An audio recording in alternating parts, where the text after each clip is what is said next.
রাজনৈতিক সংগঠন হিসেবে আওয়ামী লীগের শীর্ষ নেতৃত্বরাই এই ষড়যন্ত্রের সাথে লিপ্ত ছিল। কমিশনের রিপোর্ট দেশের স্বাধীনতা ও সার্বভৌমত্ব বিরোধী এহেন কাজের জন্য দল হিসেবে আওয়ামী লীগের বিরুদ্ধে আইনানুগ ব্যবস্থা গ্রহণ করতে হবে। আমি সাধারণত লিখিত বক্তব্য দিতে অভ্যস্ত নই। কাগজ পড়ে পড়ে বক্তৃতা দিলে মনে হয় যেন বক্তব্য দেই নাই। যেই কথাগুলো শহীদ পরিবারের পক্ষ থেকে উত্থাপন করা হয়েছে, ন্যায্য দাবিগুলো, আমি মাননীয় প্রধানমন্ত্রীর দৃষ্টি আকর্ষণ করেছি ওখানে বসে, যে কি কি বিষয়গুলো আমরা মাননীয় প্রধানমন্ত্রীকে সুপারিশ করতে পারি অ্যাড্রেস করার জন্য। ন্যায্য দাবি যে তদন্ত কমিশন যেটা হয়েছে গত ইন্টারিম গভর্নমেন্টের সময়, জাতীয় নিরপেক্ষভাবে স্বাধীন তদন্ত কমিশন, সেই কমিশনের রিপোর্ট যাতে প্রকাশ করা হয় সেই দাবি উত্থাপিত হয়েছে। কারণ 2009 সালের পরে তৎকালীন আওয়ামী সরকারের সময় দুটো তদন্ত কমিটি করা হয়, কমিশন নয়। সেই কমিটির কোনো রিপোর্ট জনসমক্ষে প্রকাশিত হয়নি। একটা সেনাবাহিনীর পক্ষ থেকে কমিটির রিপোর্ট, আর আরেকজন সচিবের নেতৃত্বে, আনিসুজ্জামান সাহেবের নেতৃত্বে আরেকটা রিপোর্ট। কেন হয়নি আপনারা সেটা সঙ্গত কারণে বুঝতে পারেন। আমরা কথা দিচ্ছি, আমি মাননীয় প্রধানমন্ত্রীকে অনুরোধ করব আপনি তাদের সেই বিষয়টা বিবেচনা করতে পারেন। আমরা স্বরাষ্ট্র মন্ত্রণালয় থেকে সেই রিপোর্টের গুরুত্বপূর্ণ অংশ, যেগুলো প্রকাশ করার প্রয়োজন, গুরুত্বপূর্ণ, যেগুলো রিলেভেন্ট, খুবই প্রাসঙ্গিক হবে এবং জাতিকে আশ্বস্ত করার জন্য, সেগুলো আমরা প্রকাশের ব্যবস্থা করতে পারি। দ্বিতীয়, শহীদদের নাম গেজেট আকারে প্রকাশ করার জন্য আপনাদের দাবি উত্থাপিত হয়েছে। তা আমি নিজেও অবাক হয়েছি যে এতদিন কেন সেটা করা হয়নি। এটাও মাননীয় প্রধানমন্ত্রী আপনি বিবেচনা করতে পারেন যে শহীদদের নাম আমরা গেজেট আকারে প্রকাশ করতে পারি।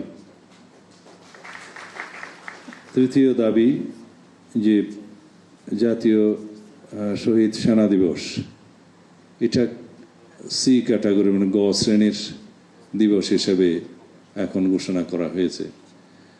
আপনারা সবাই জানেন যে প্রথম শ্রেণীর অর্থাৎ ক শ্রেণীর দিবস হচ্ছে স্বাধীনতা দিবস, বিজয় দিবস ইত্যাদি, এবং দ্বিতীয় শ্রেণীর যে সমস্ত দিবস আছে সেগুলো জাতীয় পর্যায়ের দিবস।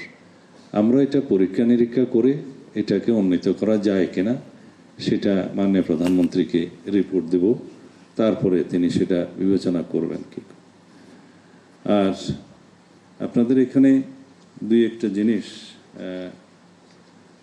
রিভিল না করলে, প্রকাশ না করলে আমার বক্তব্য অসম্পূর্ণ হবে। হয়তো মাননীয় প্রধানমন্ত্রী তার বক্তব্যে বলতেও পারেন।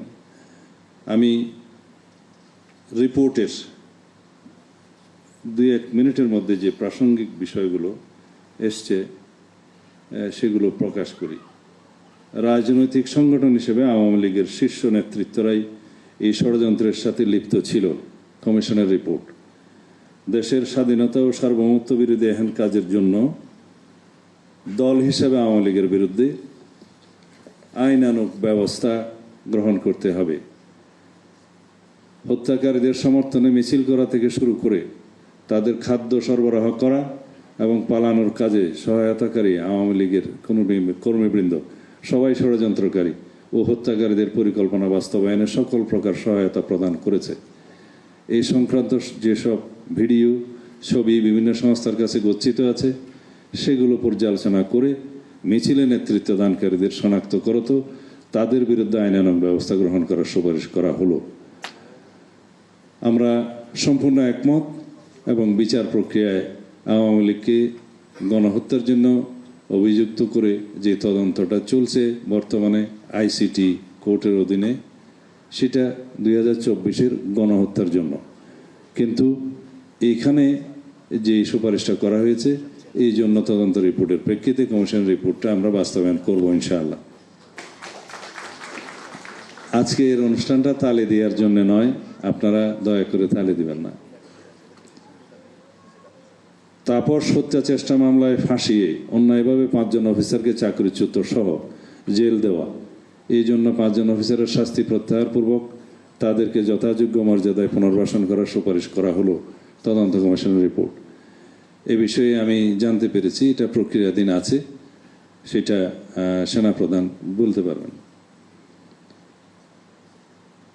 বিডিআর হত্যাকাণ্ড ও এর সুদূর প্রসারী প্রভাব সম্পর্কে একটি প্রবন্ধ মাধ্যমিক স্তরের পাঠ্যপুস্তকে অন্তর্ভুক্ত করার সুপারিশ, এটা মাননীয় প্রধানমন্ত্রী শিক্ষা মন্ত্রণালয়কে আপনি নির্দেশ দিতে পারেন, তারা এই বিষয়ে একটি পদক্ষেপ নিতে পারবে। আপনারা অবশ্যই জানেন মাননীয় আমাদের মরহুম দেশনেত্রী বেগম খালেদা জিয়া প্রথম থেকেই এই বিডিআর হত্যাকাণ্ডের তদন্ত এবং বিচারের দাবিতে সোচ্চার ছিলেন এবং তার প্রতিশ্রুতি ছিল যদি সরকার পরিবর্তন হয় তাহলে এই হত্যাকাণ্ডের পুঙ্খানুপুঙ্খ তদন্ত করে যথাযথ বিচারের ব্যবস্থা করবেন। এবং তার বক্তব্য ছিল সবসময় যে বাংলাদেশ সেনাবাহিনীকে আন্ডারমাইন করার জন্য, এই সেনাবাহিনীকে দুর্বল করার জন্য এবং প্রত্যক্ষ পরোক্ষভাবে দেশের স্বাধীনতার সার্বভৌমত্বকে চ্যালেঞ্জ করার জন্য এই হত্যাকাণ্ড সংঘটিত হয়েছে। এবং অবশ্যই আমরা জানি যে বাংলাদেশের স্বাধীনতা যুদ্ধেও একত্রে একটি ইভেন্টে এবং পুরো যুদ্ধের সময় এতজন সেনা কর্মকর্তাকে আমরা হারাইনি।